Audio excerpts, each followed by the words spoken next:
DCP Pandey, do you all chat at the end of the day? Do you guys get time to share your experiences and learn from each other's way of handling cases? Definitely.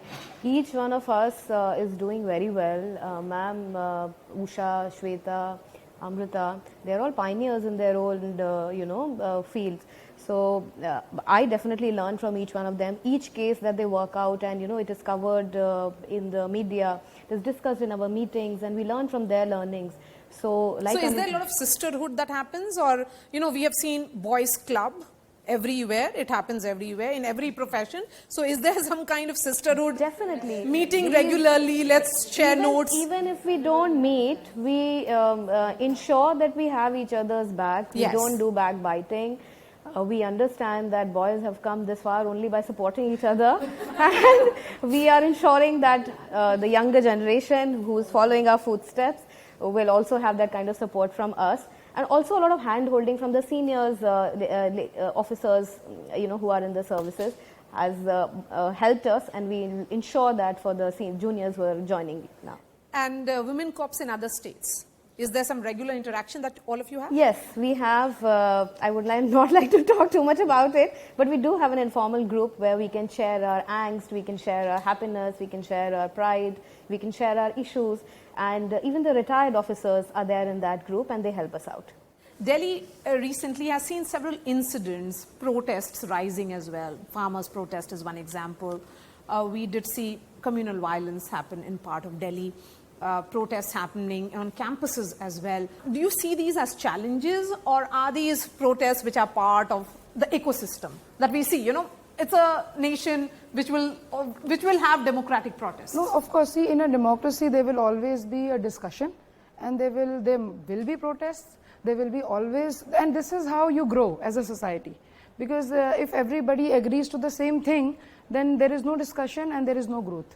So of course there will be, this is a part of our democratic system, there will be protest. Of course they shouldn't go out of hand. For as a police personnel, you always see that yes, this shouldn't go out of hand, there should be law and order at the end of the day, and there shouldn't be any kind of violence involved.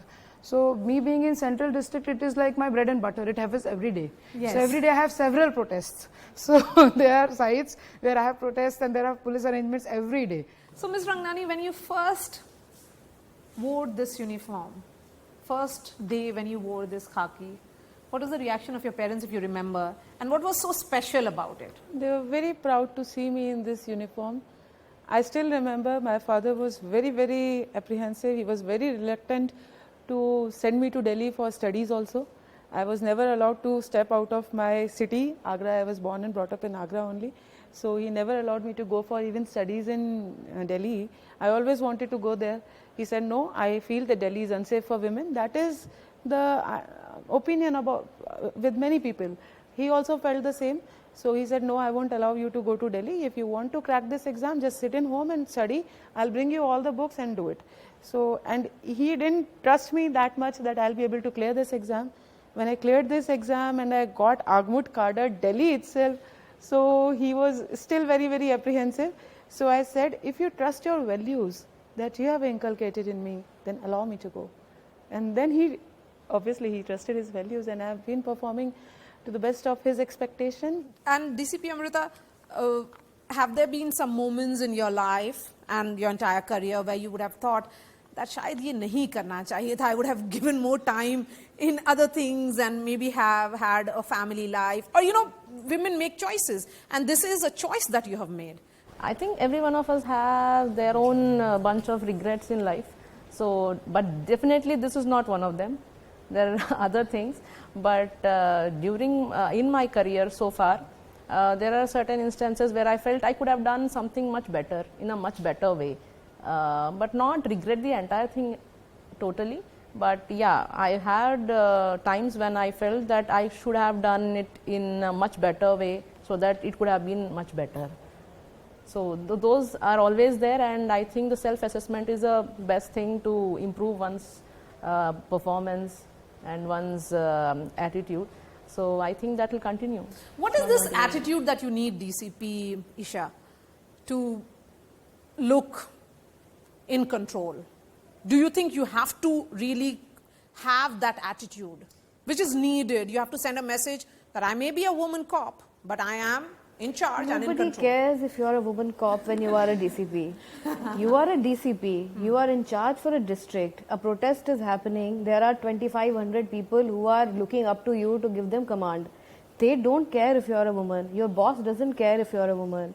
You are a DCP, and even if there was a man DCP, he would be expected to do the same things that a woman DCP is expected to do. So there is no distinction as far as the post of DCP is concerned.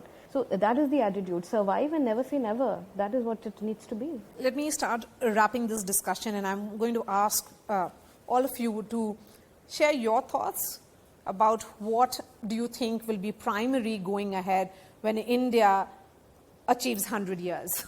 What do you think should be seen on that day? More women in public roles, of course. So more women in politics, in decision-making places, more women in maybe bureaucracy, policing, and a society which is truly equitable. Yes, and when you entered police, you had fewer role models, and all of you are role models to all the girls out there watching this show. That's exactly. I think we're on the right path right now, and if we continue to stay consistent with this, I think the 100th year will probably have, I guess, 10 out of 15 is women DCPs. So I think when India reaches 100 years, one thing I would like to see is the change of perception in the society. Right now, the perception is very far from what it is. It has to achieve. Even today, the perception still exists that woman is supposed to take care of the family, take care of the children, take care of the household, sit in the household, not work too much like any other male counterpart from morning till evening. They are expected that they restrict themselves to one kind of work and not do the other kind of work. And women still, as Usha was also mentioning, that they are not allowed to go far off places, but the male kids are allowed, the boys are allowed, the girls are not allowed. If they want to pursue careers or studies in abroad, then mostly they are felt unsafe and they are not allowed to go there. So I think that perception has to change, and that perception will change only when things at the ground level are changed. DCP Esha, your final thoughts and final words. Would you say that perhaps on 100th year, you would not want a show like this, where we are talking about with only women DCPs? No, we would always want a show like this because we really enjoyed it. So yeah. Thank you. Yes, please. See, my thought is that two-pronged, agency and choice. So women should have choice to choose whatever they want to choose and not be judged for it, and agency to achieve what they want to achieve and not be judged for it. That is what I dream for India at 100. Thank you so much for speaking to us. Thank you so much. It's an honor and pleasure to meet all of you, women in khaki. Absolute lovely image, and what you symbolize, what you inspire, it's even phenomenal. Thank you so much. Thank you, and thanks for watching.